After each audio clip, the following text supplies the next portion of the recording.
What's up YouTube, it's Cholador again, bringing you another Wi-Fi battle, this time against Frank. So you can see our teams, a couple similarities, just two of them.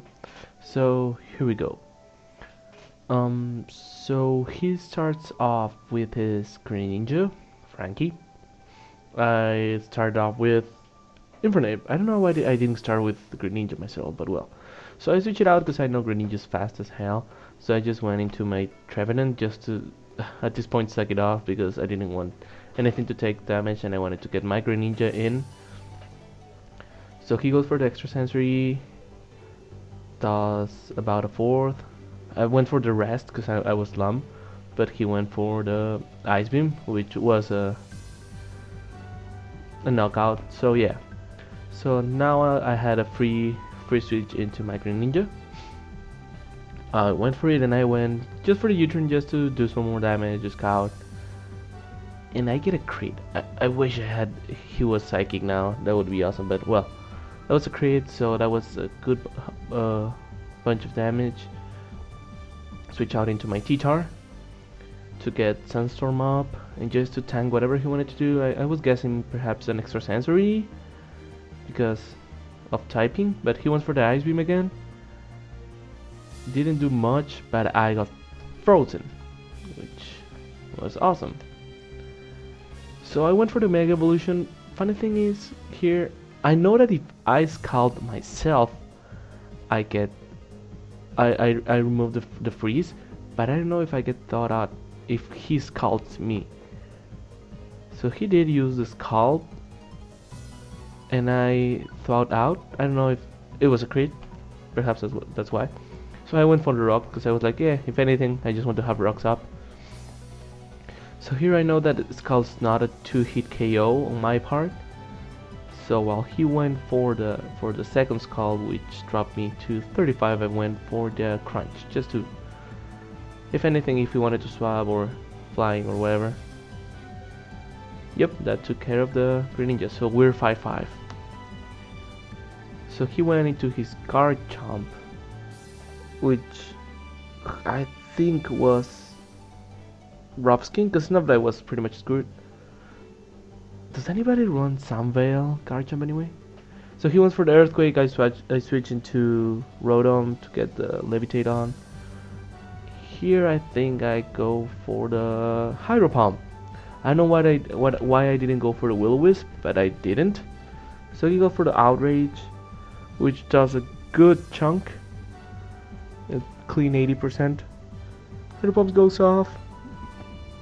It's about a 60-70%. So I get lefties up, but get hit by the Sunstorm. So I go for the Protect here to run off his Outrage, so he gets instant confusion. So I was like, okay, now I have some more time. I think I went for the Will-O-Wisp here, expecting him to switch, but he broke through the confusion into another Outrage, and I was like, oh no. So yeah, that sucked. So yeah, 4 against 5. So I went into my Green Ninja again, and now he's locked into it, so yeah, Ice Beam took care of it. That's why you don't want to run Outrage, kids. It's bad. No, it's not bad, but with fairies everywhere. So okay, down goes the Garchomp. He goes out into his Ninetales.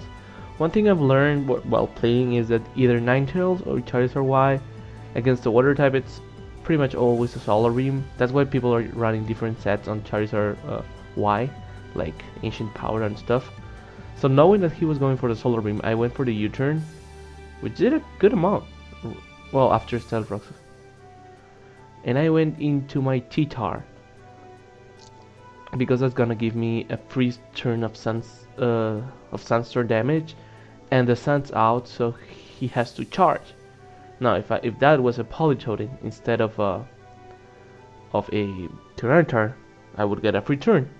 But anyway, just went into T-Tar for sand damage and went into Dragonite to take it, because it's I think 4-time resisted plus multi-scale. I know it's not worth it, but eh. So that did a good 4 damage. 4 damage. Okay, well my multi scale is broken, so he goes for the Confuse Ray on my Dragon Dance. But good thing here is I had the Lumberry. I'm always debating between weakness policy with the multi-scale or the Lumberry, but the Lumberry has been helping me way more than the weakness policy, and I also like to use the weakness policy on my Egg Slash. So yeah, Sandstorm damage here and there, and here I go just for the extreme speed, just in case, I knew I was taking it off. Dragonite has a lot, like what, 150, 180 attack at this level. Goes out into his Gardevoir and like, nope, nope, nope. I don't like fairies. Out. So I switch out into my teacher once again just to take the hit and yep, just to suck it off. It's dead fodder now. I just want to have a safe switch. So goes a Dazzling Gleam. I mean, why would someone run Dazzling Gleam on Gardevoir when you have Moonblast and Hyper Voice? Nonetheless, down goes T-Tar. Sunstorm's off. Now I have a safe switch into my Infernape, because I knew Infernape would outspeed. So yeah, just a Banded Flare Blast should be enough, and it was. So he goes out into his Gliscor, and well, at this point I'm like, you know what? Just go for another Flare Blitz, do as much damage as possible, and then Greninja can come in and just take care of the rest. So he goes for the Acrobatics, which obviously wrecked my Infernape. Down goes it. Go out into, oh, the lefties. Now I go into my Greninja, and I went for, I don't remember. Thinking back, I should have gone for the Scald. I went for the Ice Beam because it's 4 times effective, but Scald is just 2 times effective, but he was low enough to die, and I could have one shot at this Infernape. But anyway, unless he's Scarfed, I should be faster. And that's why I swapped, apparently, because I didn't want to risk the Scarf. So go for the Fire Punch. As I go in, then he goes to the Thunder Punch, gets the Paralyze. As I go into the T-Dance, thinking back now, I could have gone into 2 Extreme Speeds, but then again, I like the extra attack for the next Pokemon that might come in. So down goes Infernape. Now out comes the Gliscor. Eh. Another extreme speed is gonna take it off. And yep, that was it. Hope you guys enjoyed the battle. See you later.